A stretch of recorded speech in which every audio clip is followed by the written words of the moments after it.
The Mongols did not find honor in fighting. They found honor in winning. Chisels for snouts and awls for tongues, iron for hearts and whips for swords, drinking the dew and racing the wind they go.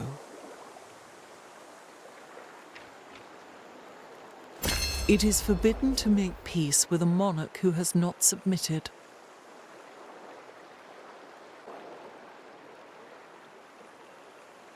Four hounds.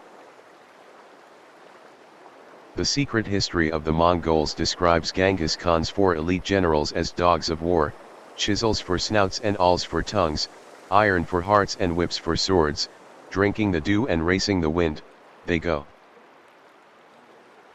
Each of the great Khan's generals, Jeb, Kublai, Jelma, and Subutai, was a master strategist and tactician. Subutai in particular rose above the rest. He lacked the skill with horses of his Mongol compatriots.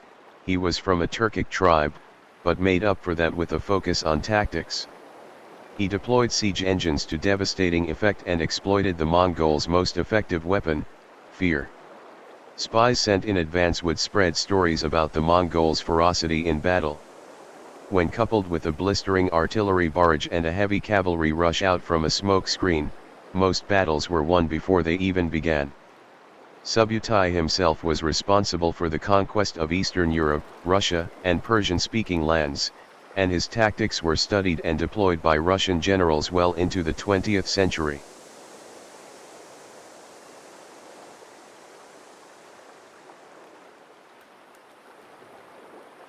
Ulus.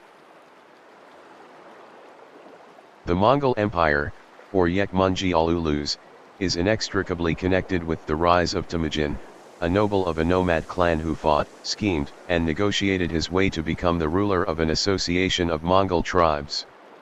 He then led them to establish, via horse archers and cannons, the largest land empire in history.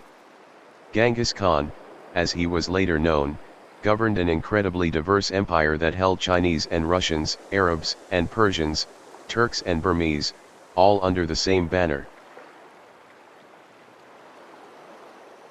After the empire broke up, Ulus came to mean horde, a term that is a bit of a misnomer as it is taken from the Turkic word orda, which means camp.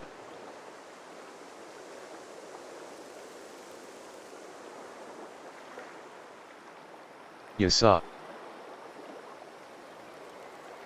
Yasa was the legal code of the Mongolian Empire. No complete record of it remains, but excerpts are quoted by Ibn Battuta and others. As with other legal codes of its time, the Yasa extended beyond civic regulations to include religious and sacred prohibitions, such as the prohibition on washing clothes unnecessarily or during thunder, though that might also be a practical concern, and was thus carefully guarded by Mongolian nobility. The Yasa forbade the shedding of noble blood. In the literal sense, punishments often involved trampling by horses, while offending commoners, under no such restrictions, were just decapitated. The code also guaranteed religious freedom, a forward-thinking rule that was necessary for such a wide-ranging and diverse empire. The Yasa also regulated soldiers' behavior.